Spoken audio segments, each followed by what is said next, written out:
Welcome back, boys, to the OMNI-BYRON channel. Today's topic we're going to be discussing is going to be the Prepared Civilian DIA pistol. And if you don't know what DIA stands for, it stands for Do It All. And in more simpler terms, it covers the most amount of areas possible while utilizing one system. So now, with that being said, we're going to go through various topics here that will help us decide on board which will be the best pistol for the prepared civilians. Are you ready, kids? Aye, aye, Captain! Now, the first thing we're going to be discussing is caliber. And to no surprise, everybody should be on the same page when it comes to caliber choice, because when it comes to costs and how much variety is out there on the market, obviously the number one option that you should be choosing is 9mm. And for discussion, that's what I'm going to be choosing. So if you're someone who's just complaining that it's not 45 or 22, I'm sorry, but that's just not ideal for this particular type of pistol that we're going to be discussing in today's topic. So now that we have our chosen caliber, we're going to move on to the no-no list. And what we're going to be adding to the no-no list is essentially going to be features on these guns that we want to exclude. So for prime example, the number one thing that should be on the no-no list is an unsafe gun. So with that being said, you're probably thinking of a particular model right now, and that particular model you're probably thinking of is probably a 6-hour 320. I am not going to recommend the 320 for this list because I'm not going to get into all the details because I could be here for over an hour. I do recommend go looking at the video that Brand had made. He's got a really good deep dive video into the subject. So with that being said, and I'm assuming probably most of you probably already watched that video, but if not, that's fine. But that we're gonna write as a fill-in, unsafe handguns. And yes, people are going to be mad that I said that, but you shouldn't. But realistically, when it comes to the 320, just to kind of keep it short and sweet, I do not care if the mags are good. I do not care. The main reason we do not want this pistol on here is because we do not want any NDs with the handgun. And in a preparedness scenario where you do not have access to professional healthcare, aka the hospital, one shot from 9mm to the leg, if holstered, it could be the end of your life. So we are not recommending unsafe pistols on this, and I will never ever recommend a 320 in the future of the channel. The next thing I'm going to add is going to be a heavy pistol, because long story short, a full framed metal pistol can get heavy. So with that being said, more weight equals more fatigue, and more fatigue equals less physical capability when it comes to prepared civilians. Now, some people like heavier pistols. The claim might be, oh, the handgun's heavier so I can shoot it faster. Like, all right, cool, bro. Like, make whatever excuse you kind of want to say for, validating it. But I don't personally care. I'm putting that on the no list because I used to have a full-size 226, and that joker was heavy. I did not appreciate the weight of it pulling down. So in my other eyes, I prefer like a polymer grip style pistol. Now, the next thing on the no-no list is, in my personal opinion, I'm gonna put non-accessorizable handguns. So with that being said, I want to have a handgun that's able to mount a flashlight, take a red dot, and pretty much to that extent, because you can change out the other parts and that not be accessorizable technically. But with that being said, because that is my flavor, I like to have guns that have red dots and flashlights on it. And yes, if you are going to have those accessories, you do need to have the means to power them so they can work. But that's going to give us good framework to decide a handgun, because it does not matter what the situation is. We're trying to be the most do-it-all pistol there is. And a non-accessorized pistol just is not simply fit the bill for that standard. Now we're going to be diving into our blue section here that I have wrote down.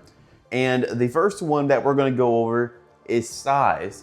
So this is going to be essentially, say, a like micro size, a compact size, like compact carry, or like a full size. So automatically, if we're trying to make this pistol do everything, yes, technically you can do all three of those, but do you want one pistol more optimized than the other?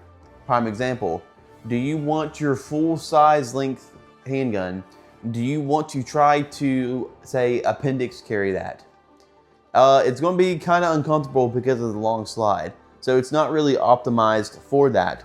Now, like the micro carry, yes, that does appendix carry nice. And you can actually put it in your pocket depending on which model it is. But is that the best for shooting, like having a outside the waistband holster? I mean, not necessarily, I wouldn't say, but obviously when you have those smaller pistols, they're going to be harder to shoot per se, effectively. Now, don't get me wrong, there's going to be some skilled shooters out there that can shoot these micro compacts really good. But unless you're actually doing that, you know, it's all skill based. Like, are you gonna put in the skill to shoot the harder gun? Take the time to shoot the smaller gun, which is gonna be harder to shoot than shooting a bigger gun? Because the famous saying is that if someone was in the military or they fought in war and they had a handgun, or it is instructors that say this, they say that you'll never complain shooting the bigger gun or something to that extent. Don't quote me word for word on that, but they said some sayings like that before. Well, if we're going to take all three sizes, you know, the micro, the carry size, and the full size, clearly the carry size, the medium size, can flex into both roles. So with that being said, and I've shot all three and have owned all three, and to be fair, I personally prefer the carry size, the medium size, because it's not, you know, optimized for each one, but it is the best do-it-all option that we have. Now, the next one here, we're going to be going over magazines. Now, to be quite honest with you, this one here, this should not be too big of a discussion, to be quite honest with you, because well, within this particular one here, you have to consider, say, what your squad is doing. Because what is optimally best is for you and the boys to be carrying the same gun essentially. So you can all share mags for whatever extension of possibility that might go into. So, and if you look at the magazine market, all of your mainstream brands have pretty decent mags. You know, excluding the SIG 320 because we're not considering that in this debate. You know, I would probably say the best two mags there is on the market right now is you're going to have your Glock double stack mags, and you're going to have probably say your Smith & Wesson like the M&P 2.0 series mags. So as we think about this, and if we want to think even larger into the overall prepared civilian plan, if you are a proud PCC owner, you know that most probably your PCC you already own takes double stack Glock mags, but doesn't take Smith & Wesson mags. So with that being said, if we're going for the full prepared civilian DIA and it fit in with the entire scenario that we might have, the double stack Glock mags is the better choice, obviously. But if you do not want to consider that, feel free to fill in whatever X brand you want. Feel free to have Smith & Wesson. Have free to have, you know, a Springfield, like, you know. But I mean, yeah, I'm just playing around. You Springfield boys, if y'all want to run that, you can. But the rest of everybody's going to make fun of you.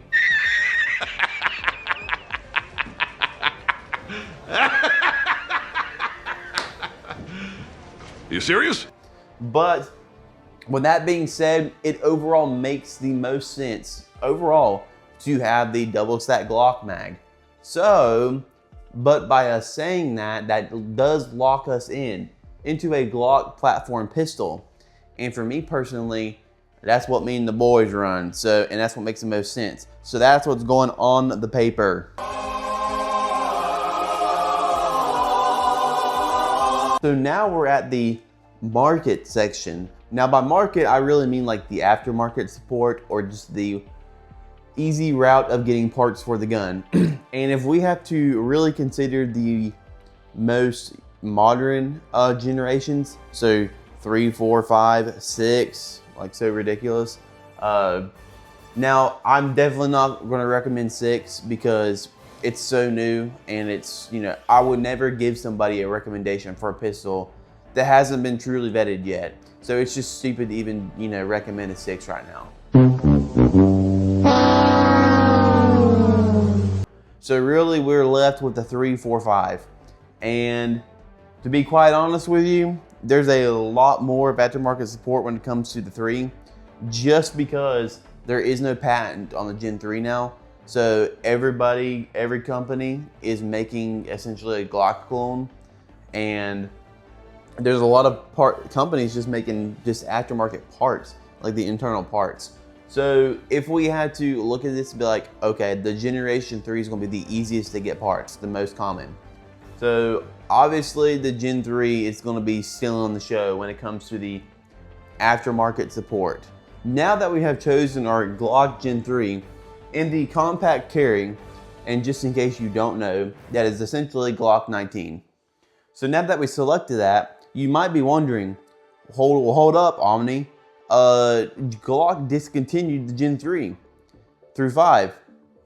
You are correct. They are not making any more Gen 3s for the commercial market. So with that being said, you're either gonna have to look to police trade-ins or just straight up aftermarket from a different brand. And I can't sit here and tell you which ones are better than others because I just simply do not have the experience to tell you that. What I will give one recommendation, and it's because I do have experience with this one. But if you are interested in any aftermarket Gen 3, please look into it on another person's YouTube video to see exactly in detail what it's like. Like, don't watch one video of somebody shooting, say, I'll throw an example out there, like a Palmetto State Armory dagger. They go out in the yard and just shoot it like 10 times and they're like, oh man, this thing right here is sick, man. It's like, okay, like let's do a little bit more than that. You know what I'm saying? So be real with the model you want to look up. And if I had to give a quiet recommendation, don't choose the bottom of the barrel. There's gonna be a couple companies out there that are just like, you know, cheap bottom barrel type stuff. You don't want to go bottom of the barrel, and you don't want to overspend, because at the end of the day, as a prepared civilian, we do want to factor in costs because we want to make our money stretch, especially in today's economy. So with that being said, if we're going to incorporate costs to save money on this gun itself, the trade-in market might be a good spot, but you don't know how many rounds those is fired. But now it's a police trade-in. How much do they actually shoot? You know, you make the decision yourself. But I will give one recommendation and one recommendation only. Now the Gen 3 pistol that I own is this Ruger RXM.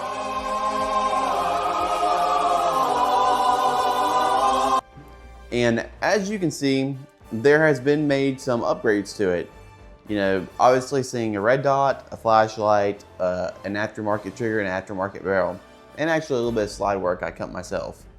But now, with this being said, it obviously didn't start out like this. It was just legit the base model RXM, actually the smaller grip too. I actually added the longer one in here. And I'm really trying to dive into what this pistol can actually be, you know, beginning term, like, you know, fresh out of the box, to even later on term, let's say like a upgraded Gucci Glock. And when it comes to the overall reliability of this RXM so far, it's been absolutely fine. The only time I've ever had a problem was because I took out the OEM striker fire spring, which is a 5.5 pound spring, if I remember correctly. And I put in like a 4 pound spring.